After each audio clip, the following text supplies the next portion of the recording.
নির্মাণ রসায়ন, powered by Asian Paints.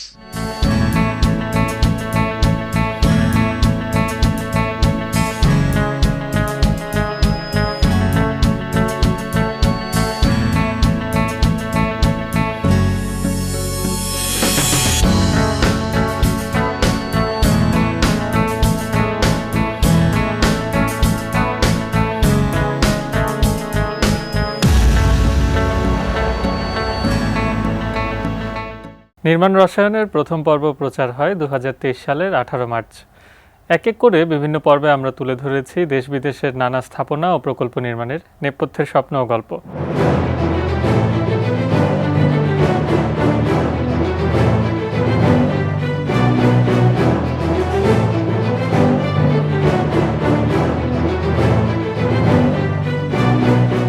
সম্প্রতি নির্মাণ রসায়ন অনুষ্ঠানে 100তম পর্ব প্রচারিত হয়েছে। মূলত এই মাইল ফলকে পা রাখাকে উপলক্ষ করেই আমাদের আজকের আয়োজন। স্বাগত জানাচ্ছি নির্মাণ রসায়ন অনুষ্ঠানে, পাওয়ার্ড বাই এশিয়ান পেইন্টস।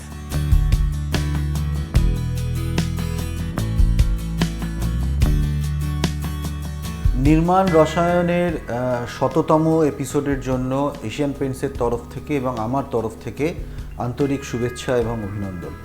আমরা যখন এই প্রোগ্রামটা শুরু করেছিলাম তখনই আমাদের একটা দৃঢ় বিশ্বাস ছিল যেভাবে প্রোগ্রামের কন্টেন্ট সাজানো হয়েছে, যেভাবে বিষয়বস্তু সাজানো হয়েছে এবং যেভাবে আমরা সবাই মিলে এই প্রোগ্রামটা প্ল্যানিং করেছি, তাতে এই প্রোগ্রাম অনেক দূর পর্যন্ত যাবে। এবং আজকে 100তম এপিসোড যখন আমরা করছি তখন অবভিয়াসলি আমাদের যে বিশ্বাসটা ছিল সেটা একটা কনভিকশন যেটা ছিল সেটা একটা সার্টিফাইড হলো। স্থাপনা তৈরির ক্ষেত্রে একেবারে প্রাথমিক পর্যায়ে মাটি পরীক্ষা থেকে শুরু করে পরিকল্পনা করার নানা ধাপ, কাঠামোগত নকশা প্রস্তুত করা, ইলেকট্রিক্যাল, মেকানিক্যাল ও প্লাম্বিং ডিজাইন, বাজেট ও বিল অফ কোয়ান্টিটি নির্ধারণ, উপযুক্ত উপকরণ নির্বাচন, নির্মাণ ব্যবস্থাপনা ও নিরাপত্তা এবং সবশেষে ভবন তৈরির পর ব্যবহারকারীর চাহিদা অনুযায়ী এর আভ্যন্তরীণ সাজসজ্জা বা ইন্টেরিয়র ডিজাইন, প্রতিটি বিষয় নিয়ে আমরা পৃথক পৃথক পর্ব করেছি।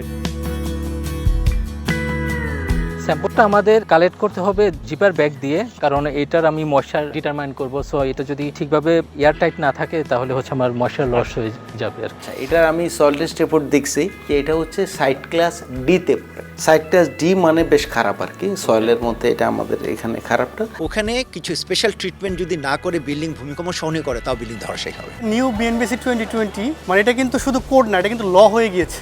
3D সবচেয়ে বড় ব্যাপারটা হচ্ছে এটাই যে চোখের সামনে দেখতে পাচ্ছি, মানে সুরকির একটা বিশাল স্তূপ। তখন দেখলাম সুরকিটার মধ্যে একটা টেক্সচার, একটা গাঁথুনি, এটাকে আনা যায় কি না, নষ্ট পড়ে আছে, এটা তো যদি আমি রিসাইকেল করি তাহলে ওর টাকাটাও বাঁচে, একটা ভ্যালু অ্যাড হয়। তখন ওইটাকে নিয়ে আমি কাজটা শুরু করি। সিমেন্ট ওই সুরকি দানার বিভিন্ন অনুপাতে 70%, 30%, 10%, এটা নিয়ে এক্সপ্লোর করতে করতে করতে করতে করতে করতে এই চেহারাটা নেয়। এটা কিন্তু ব্রিদেবল, বৃষ্টি পানিটা অ্যাবজর্ব করে আবার ছেড়ে দেয় এবং এটা কিন্তু অনেক কালার নেয়। এটা একটা ফ্যামিলি রেসিডেন্সিয়াল ইন্টেরিয়র। দৈনন্দিন যেটা মডার্ন নিডস সেটা ফুলফিল হচ্ছে, সেই সাথে ঐতিহ্যটাও ধরে রাখতে পারছি আমরা। তখন ওর যে একটা বেবি কট ছিল, সেই বেবি কটটাকে আমরা ইউজ করে ওরই রুমে একটা সিট করে দিই। ওনার এটা নানার চেয়ার, এটা ছিল সিলেটে ওনাদের দেশের বাড়িতে। আমরা এটাকে নিয়ে আসি, এটাকে একটা নতুন জীবন দেওয়া।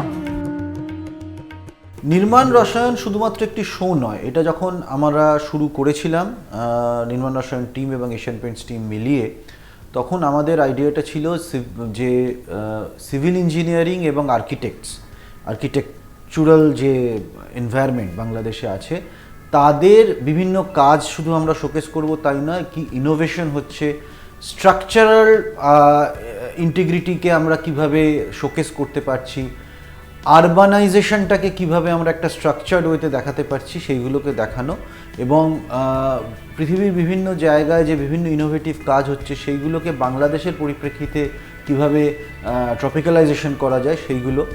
তো অল ইন অল এই সব কিছু মিলিয়ে শুধু যে আর্কিটেক্টস বা সিভিল ইঞ্জিনিয়ার্স যারা অলরেডি তাদের ফিল্ডে এস্টাবলিশড আছেন তাদের কাজ শোকেস করা হবে তাই নয়, সেটা ছাড়াও নতুন যারা এই ফিল্ডে আসছেন ওকে তাদের একটা লার্নিং প্ল্যাটফর্ম হিসেবে এটাকে আমরা শোকেস করতে চেয়েছিলাম এবং আজকে যে অভাবনীয় সাড়া আমরা এবং সাফল্য আমরা পেয়েছি এবং যে আমরা বিভিন্ন রকমের ইনোভেটিভ আইডিয়াস আমরা প্রেজেন্ট করতে পেরেছি তাতে আমার মনে হয় যে আমরা যে লক্ষ্য নিয়ে আমরা এগিয়েছিলাম সেটাতে আমরা অনেকটাই সফল হতে পেরেছি।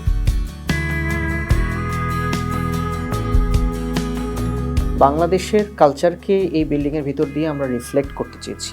পুরনো আর্কিটেকচারগুলো যদি দেখি, আহসান মঞ্জিল, জমিদার বাড়ি, বিভিন্ন এগুলো অধিকাংশই হচ্ছে রেড ব্রিকের, কিছু আছে স্টুকো প্লাস্টারের, এবং এটা অধিকাংশ দেখবেন যে এগুলো হচ্ছে রেডিশ একটা টেক্সচারের। বাংলাদেশের যে ব্যাম্বো ক্রাফটিং আছে সেই ব্যাম্বো ক্রাফটের কিছু টেক্সচারকে আমরা অ্যানালাইসিস করে সেখান থেকে সিম্পলিফাই করে আমরা একটা স্ট্রাকচারাল সিস্টেম, একটা ট্রির মতো একটা স্ট্রাকচারাল সিস্টেম এখানে নিয়ে আসার, তৈরি করার চেষ্টা করলাম।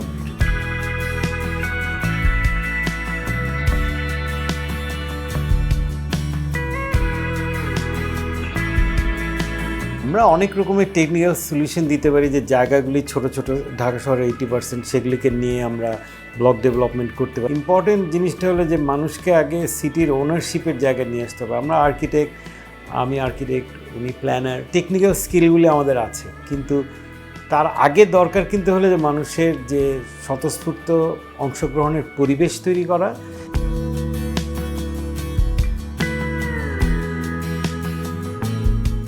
নির্মাণ রসায়ন অনুষ্ঠানের আলোচনায় এসেছে স্থাপত্য, প্রকৌশল ও নগর পরিকল্পনা সংক্রান্ত জনগুরুত্বপূর্ণ বিভিন্ন বিষয়। আমাদের বিশ্বাস শুরু থেকে এ পর্যন্ত যারা আমাদের অনুষ্ঠানগুলো দেখেছেন, স্থাপত্য ও এর গুণগত মান এবং পারিপার্শ্বিক প্রভাব সম্পর্কে তারা এখন অনেক সচেতন হয়ে উঠেছেন।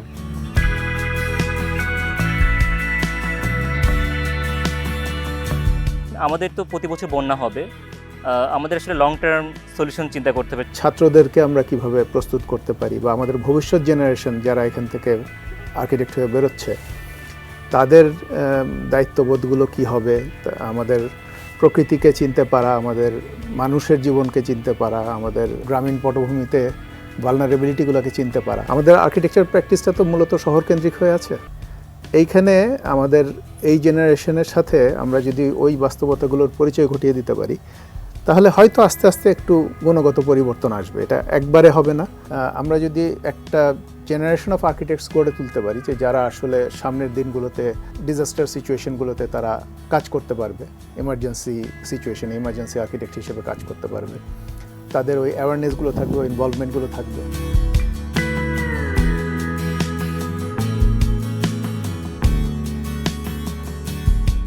ঢাকায় মাত্র 2.25 কাঠা জমির উপর নির্মিত একটি মাল্টি স্টোরিড অ্যাপার্টমেন্ট বিল্ডিং, যার ভেতরে রয়েছে সবুজে ঢাকা উঠোন। এমন একটি ব্যতিক্রমী স্থাপনা আমরা আমাদের অনুষ্ঠানের এক পর্বে দেখিয়েছিলাম, যা ব্যাপক সাড়া ফেলে। ইউটিউবে এখন পর্যন্ত 13 লক্ষ মানুষ সেটি দেখেছেন। এই অনুষ্ঠানের মাধ্যমে মানুষকে আমরা বোঝাতে সক্ষম হয়েছি উদ্ভাবনী চিন্তা ও সৃজনশীল স্থাপত্য পরিকল্পনার মাধ্যমে ছোট জমিতে তৈরি করা বাড়িকেও প্রাসাদ সমরূপ দেওয়া যায়। এটি আমাদের অর্জন।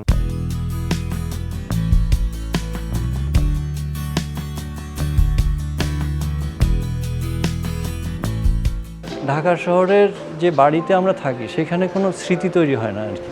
মনে প্রাণে চেয়েছিলাম আমরা সবাই যে এইটা বাড়ি তৈরি করতে, বাসা না আর কি। গভর্নমেন্টের রুলস অনুযায়ী যত স্কোয়ার ফিট পাই তার বাইরে 1 মিলিমিটার কাজও আমরা করি নাই। ছোট্ট একটা জমিতে একটা সুন্দর বাড়ি তৈরি করা, এটা সম্ভব হয়েছে এখানে বাড়ির মালিক এবং স্থপতির সাথে একটা সুন্দর সম্পর্কের কারণে। একটি স্থাপনার ভেতর লুকিয়ে থাকে অনেক স্বপ্ন ও গল্প, তার ছোট প্রকল্প কিংবা মেগা প্রজেক্ট যাই হোক না কেন। আর সেই গল্পগুলোকে সুন্দরভাবে সাজানোর কাজটি করেন স্থপতিরা।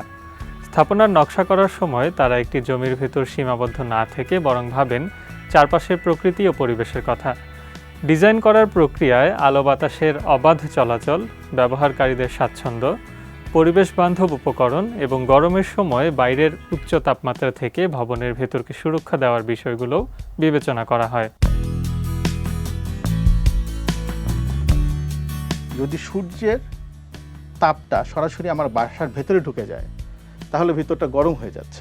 আমার কোন দিকটায় জানালা সেটার উপর নির্ভর করে, সেটা চিন্তা করে আমি যদি প্রপার সানশেড দিতে পারি যা সূর্যের তাপটাকে আটকাবে, সরাসরি আমার জানালার ভেতরে বা আমার জানালা গ্লাসে রোদ পড়তে দিবে না, সেক্ষেত্রে আমার ভেতরে তাপটা কম ঢুকবে।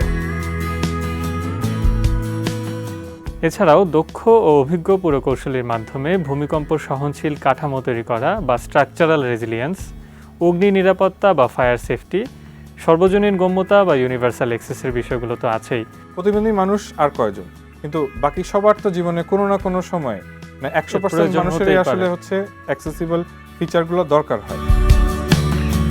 ইনফরমেশন দিয়ে সাধারণ দর্শককে এন্টারটেন করতে চাই। অনেক সাধারণ দর্শক আছেন যাদের কাছে এই ডাইরেক্ট অ্যাক্সেস টু ইনফরমেশন থাকে না, অ্যাক্সেস টু নলেজ থাকে না, কিন্তু তারা যখন এই প্রোগ্রামটা দেখেন, তারা যখন তাদের নিজেদের বাড়িতে বা তাদের নিজেদের যে তারা নিজেরা যে রিটেল কনস্ট্রাকশন করি আমরা যেটাকে বলি রিটেল কনস্ট্রাকশন, সেটা যখন তারা করছেন তারা অনেক রকম নতুন আইডিয়েশনস ইউজ করতে পারেন। যেমন আমার মনে আছে একটা এপিসোডে আমরা এনভায়রনমেন্ট ফ্রেন্ডলি কিছু পেইন্টসের কথা আমরা বলেছিলাম। এইটা কিন্তু সারা বাংলাদেশের সমস্ত ডিলারের কাছে অ্যাভেলেবল আমাদের, এবং এই জিনিসগুলো একটা সাধারণ দর্শক সেটা থেকে কিন্তু অনেক উপকৃত হতে পারেন। তো সেই কারণে আমার মনে হয় যে এই প্রোগ্রামটা সাধারণ দর্শকদের কাছেও সমানভাবে ইনফরমেটিভ, এবং তারা শুধু তাই নয়, এই ইনফরমেশনটা নিয়ে তাদের নিজেদের দৈনন্দিন জীবনে তারা যখন কোনো রকম কনস্ট্রাকশনের কাজে যাবেন, তারা এটাকে খুব সফলভাবে ইউজ করতে পারবেন এবং এক্সিকিউট করতে পারবেন।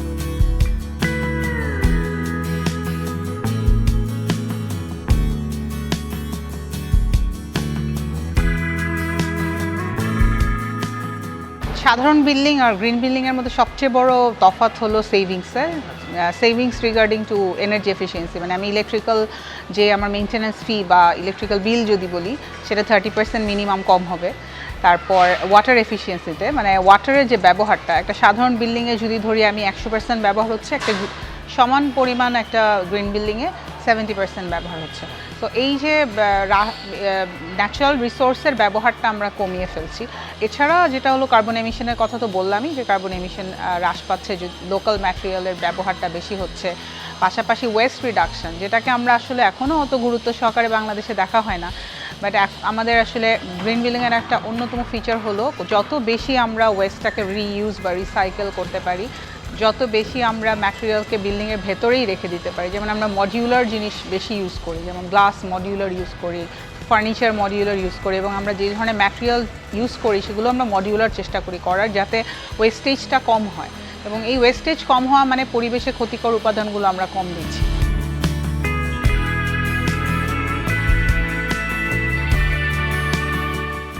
এখনও সাধারণ মানুষ মনে করেন স্থাপনা ডিজাইন করার কাজটি কেবল প্রকৌশলীদের। আমরা এই ভুল ধারণা ভাঙতে চেয়েছি। স্থপতি ও প্রকৌশলী কার কাজ কি তার পার্থক্য বোঝাতে চেয়েছি। ছোট একটি অনুষ্ঠানে নানা সীমাবদ্ধতা থাকলেও প্রতিটি পর্বেই সচেতনতামূলক বার্তা দেওয়ার ব্যাপারে আমরা সচেষ্ট ছিলাম। আমার মনে হলো কিছু না করে কিছু করা যায় কিনা। তা আমার মনে হয় যে এইখানেই দরকার আর্কিটেক্টের অংশগ্রহণ। সে তার প্রকৌশলী বন্ধুদের নিয়ে যেটা করতে পারে এটাকে টেকসই, অর্থাৎ যে আমরা টেকসই স্থাপত্য যেটা বলি, যে পরিবেশ সকলের গম্যতা বা অন্তর্ভুক্তিতা এবং সবচেয়ে মিতব্যয়ী, সবচেয়ে কম খরচে, এই যে ওই তিনটাকে যুক্ত করে কি করা যায়, এবং তারপরে যা হলো সে এটাই।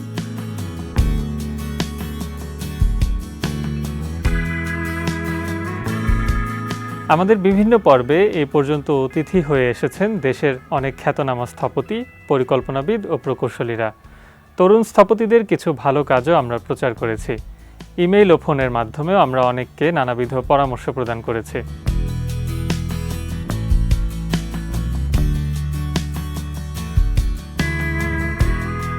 কাঁচা পাকা বিল্ডিং যেটাকে বলি, সেমি পাকা বিল্ডিং যেটাকে বলি, তো সেগুলো আমাদের এখানে টিনের চালা, বাকি অংশটা হচ্ছে আমাদের হচ্ছে আমরা ইট বা হচ্ছে কনক্রিটের স্ট্রাকচারে করা।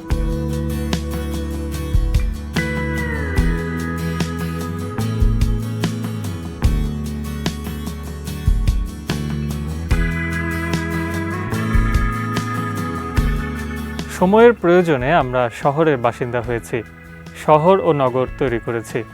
শহরে জমি কম, মানুষ বেশি, ফলে এখানে ঘরবাড়ির আয়তন ছোট এবং তা বহুতল। এভাবে আমরা ধীরে ধীরে ফ্ল্যাট বা অ্যাপার্টমেন্টের বাসিন্দা হয়ে উঠেছি। পারিপার্শ্বিক নানা কারণে সেই অ্যাপার্টমেন্টের ধরনেও বিভিন্ন সময়ে পরিবর্তন এসেছে। এতে আমাদের জীবনযাত্রা ও সম্পর্কের ধরনও বদলেছে। এখনকার প্রেক্ষাপটে আমরা কী ধরনের অ্যাপার্টমেন্ট তৈরি করছি, আমাদের পারিবারিক ও সামাজিক বন্ধনে এর প্রভাব কী তা নিয়েও আমরা আলাপ করেছি। আসলে কিন্তু এটা একটা মহানগরী এবং এটা এই পৃথিবীর অন্যান্য যত শহর আছে সেগুলোর পার্সপেক্টিভে এটা রিয়েলি এ মেগা সিটি। একটা ছোট্ট জায়গায় এত লোক আমরা থাকি, এটা একটা রীতিমতো বাইরের জগতের জন্য বিস্ময় এবং এটার ম্যানেজমেন্টও একটা কঠিন। 1500 স্কোয়ার কিলোমিটার আমরা শুনি, গেজেট অনুযায়ী তাই, কিন্তু লোক কিন্তু থাকে একদম মেরুদণ্ডের মতো মাঝখান দিয়ে এবং এই মাঝখান অংশটাই মূলত হলো শহর। আর নিচের দিকে নারায়ণগঞ্জ, উপরে গাজীপুর, ওই পাশে সাভার। আর বিস্তীর্ণ সাদা অংশ দেখতে পাচ্ছি, এখানে কিন্তু লোক থাকে না। এই গল্পটা হলো কিন্তু এইখানেই 50-60-এর দশকে ধানমন্ডি 1 বিঘার প্লট ছিল। হ্যাঁ, তারপর 1 বিঘা কমতে কমতে কমতে কমতে এখন ভাই বোন হতে হতে 5 কাঠা, 2.5 কাঠা, 3 কাঠাও চলে আসছে। এখন যখন ভূমিতে আর বিন্যাস করা যাচ্ছে না, এখন এটা উপরের দিকে যাচ্ছে। তার মানে হলো আমরা ঘন হয়ে আসছি, আবার না হয়ে আমরা উপরের দিকে উঠছি। এই যে একটা সম্পর্ক, এই সম্পর্কটা কিন্তু ত্রিমাত্রিক, চতুর্থমাত্রিক ম্যানেজমেন্টের মাধ্যমে করতে হবে। শুধু একটা দ্বিমাত্রিক ভূমি ব্যবহার পরিকল্পনা দিয়ে এটাকে কখনো নিয়ন্ত্রণ করা সম্ভব না।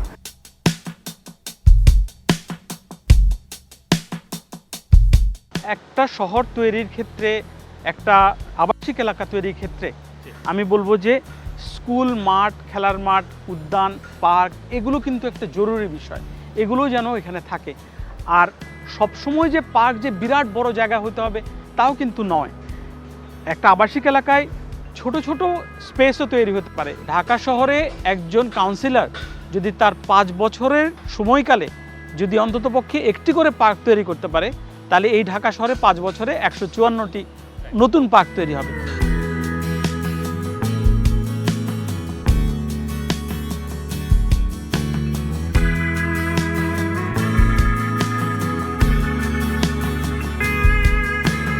এখানে গাড়ি ঠিকই চলবে, এখানে গাড়ি চলছে, এখানে গাড়ি চলছে, কিন্তু এই পর্যায়ে মাঝামাঝি লেভেলে আমরা কিন্তু ইজিলি একটা পেডেস্ট্রিয়ান, এই যে এখানে মানুষ হাঁটছে, এটা হতে পারে, কেন নয়, এখানে বাইসাইকেল লেন হতে পারে। এখানে অবিচ্ছিন্নভাবে পয়েন্ট এ থেকে পয়েন্ট বি পর্যন্ত মানুষ কিন্তু হেঁটে চলে যেতে পারে। পেডেস্ট্রিয়ান এলিভেটেড ওয়াকওয়ে কিন্তু আমরা আমাদের খুব দূরে নয়, থাইল্যান্ডে আমরা আছে, থাইল্যান্ডে কিন্তু এটা অহরহই হচ্ছে।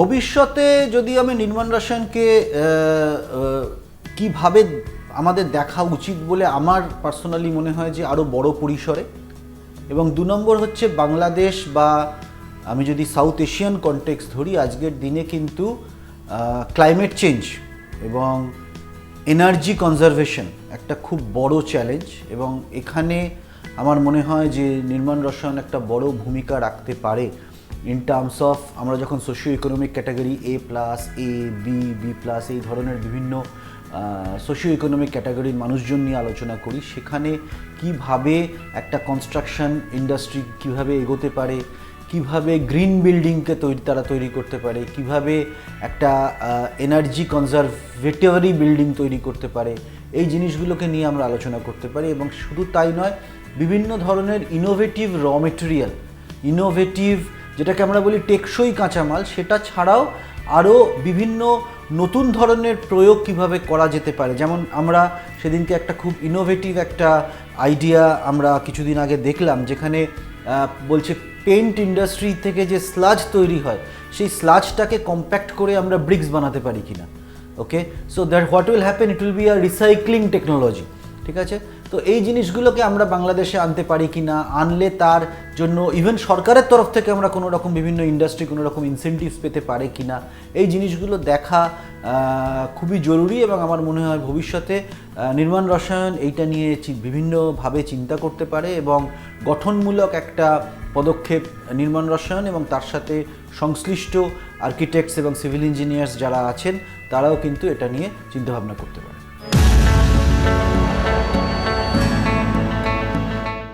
মূল আলোচনা ছাড়াও আমাদের এই অনুষ্ঠানের আরেকটি ধারাবাহিক সেগমেন্ট ছিল এক্সপার্ট টাইম। সবাইকে স্বাগত জানাচ্ছি আজকের এশিয়ান পেইন্টস এক্সপার্ট টাইম।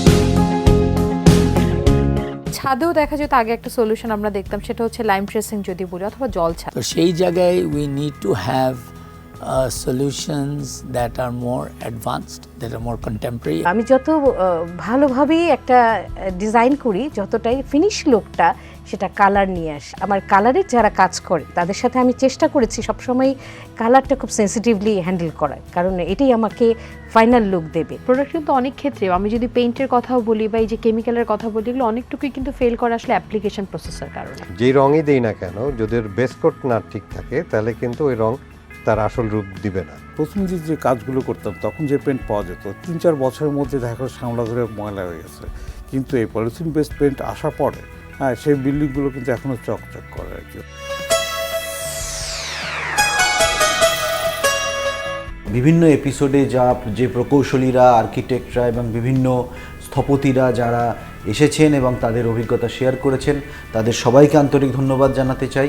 নির্মাণ রসায়নের টিমকে আন্তরিক ধন্যবাদ জানাতে চাই, চ্যানেলকে আন্তরিক ধন্যবাদ জানাতে চাই এবং সর্বোপরি আমি দর্শকদের আন্তরিক ধন্যবাদ জানাতে চাই যারা প্রতিটি এপিসোড মন দিয়ে দেখেছেন, তাদের গুরুত্বপূর্ণ ফিডব্যাক আমাদের জানিয়েছেন, আমাদের এই এপিসোডগুলোকে আরও চিত্তাকর্ষক করতে সাহায্য করেছেন, তাদেরও আমি অনেক ধন্যবাদ জানাই।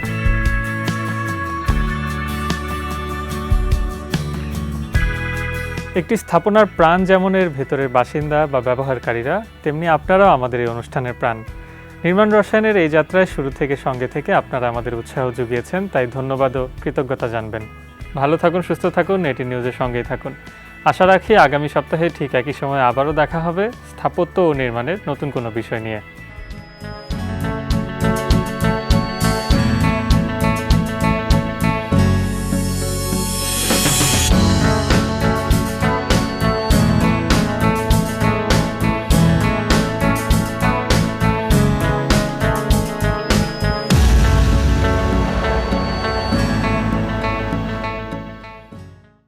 Powered by Asian Paints.